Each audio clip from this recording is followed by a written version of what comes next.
대한민국의 경제 성장률 이게 쇼크 수준으로 점점 밝혀지면서 말입니다. 이대로면 스태그플레이션이라고 이야기하는 저성장 고물가에 아주 최악의 상황이 닥친다. 이렇게 시장 전문가들은 예측하고 있습니다. 그만큼 내년의 성장률이 쇼크 수준이라는 뜻입니다. 자, 일단 이거를 한번 보시죠. 국내외 주요 기관 11곳의 내년 성장률 전망치 중간값입니다. 1.9%예요. 2%가 안 됩니다. 2%가 안 된다는 것은요, 역대급으로 내년 성장이 떨어진다는 이야기예요. 내년 성장이. 성장은 떨어지고 물가는요, 올해처럼 고공행진 계속할 거라고 예상합니다. 실제로도 말입니다. OECD에서도 대한민국 내년 물가 3.9%, IMF는 3.8%, 한국은행도 3.6%, KDI는 3.2%, 정부만 3%라고 이야기하지만 사실 말입니다. 3%는 쉽지 않다 이렇게 봅니다. 그런 상황이라면 여러분 저성장의 고물가의 어떤 고리가 형성이 되는 거잖아요. 이렇게 되면 여러분 결국 말입니다. 경제에서는요 심각한 그런 위기가 발생할 가능성도 굉장히 높습니다. 문제는 물가는 그럭저럭 맞춰간다. 2%대까지 어떻게 하든 내년이 안 되면 후년까지 맞춰간다. 이렇게 이야기하지만 성장률이 지금 문제입니다. 성장률이. 1.9%라는 것은요.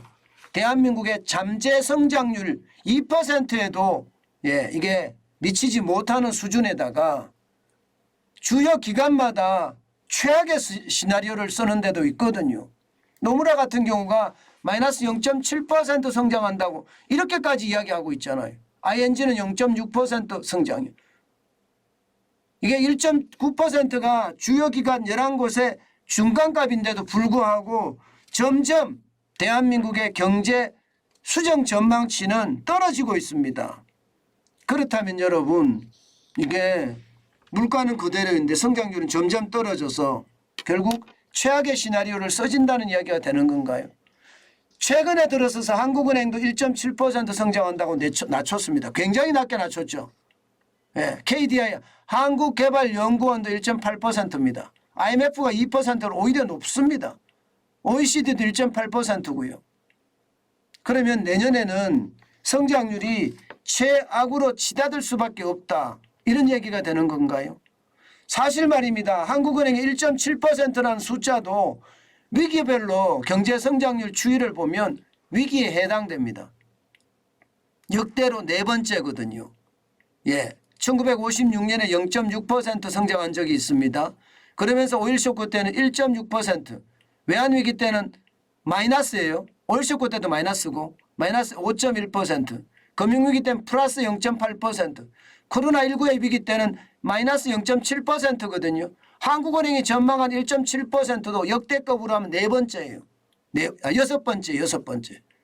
그러니 성장률의 위축은 굉장히 심각하다 이렇게 이야기할 수가 있는 거죠. 성장률의 위축은. 1.7% 성장한다는 것도 말입니다. 가봐야지 한다 이렇게까지 이야기하거든요. 결국 말입니다.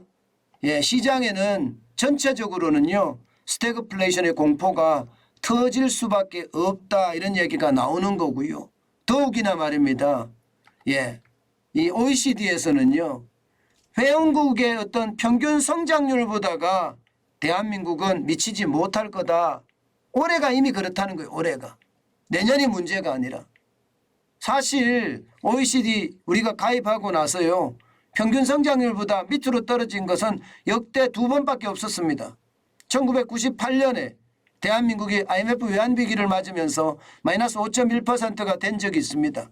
그 당시 OECD 평균은 2.9%였으니까 그때가 첫 번째였고요. 두 번째는 2021년이에요. 작년이요. 작년 OECD 평균은 5.6% 성장했습니다마는 대한민국은 4.1% 성장이 거쳤거든요. 문재인 정부 마지막에 경제는 문제없다 이렇게 이야기했는데 충격적인 일이 터졌던 거예요. 사실은요. 제가 계속 말씀을 드렸잖아요. 문재인 정부가 경제 다 망쳤다고. 2022년에 또 그런 일이 벌어질 가능성 굉장히 큽니다. OECD 평균은 2.8%인데 대한민국의 올해 성장률 전망치는 2.7%. 그러면 이미 우리 곁에는요. 성장률 쇼크가 와서 경기 침체가 진행되고 있다. 그런데 물가는 4% 5% 계속 올라가고 있으니 이것은 스태그플레이션의 어떤 진입이 된 거고 예, 그만큼 스태그플레이션의 침체가 우리 곁에 다가와 있다 이런 얘기입니다. 여러분 진짜 경제는요 쉽지 않습니다. 지금 우리 경제가 거의 최악에 다다라져 있다고 저는 생각합니다. 이것이 결국 말입니다. 예, 저는 대한민국 경제 붕괴로 이어질까 솔직히 두렵습니다. 예, 가능성이 없다 이렇게 생각을 하는데 저는 절대 그렇지 않아요. 가능성은 굉장히 많다고 봅니다. 이럴 때일수록 여러분 제가 여러분들에게 현금을 쌓아가라는 그런 말씀을 많이 드리는데 예, 반드시 현금을 쌓아가면서 우리가 대응을 해야 된다. 그 말씀 다시 한번 드립니다.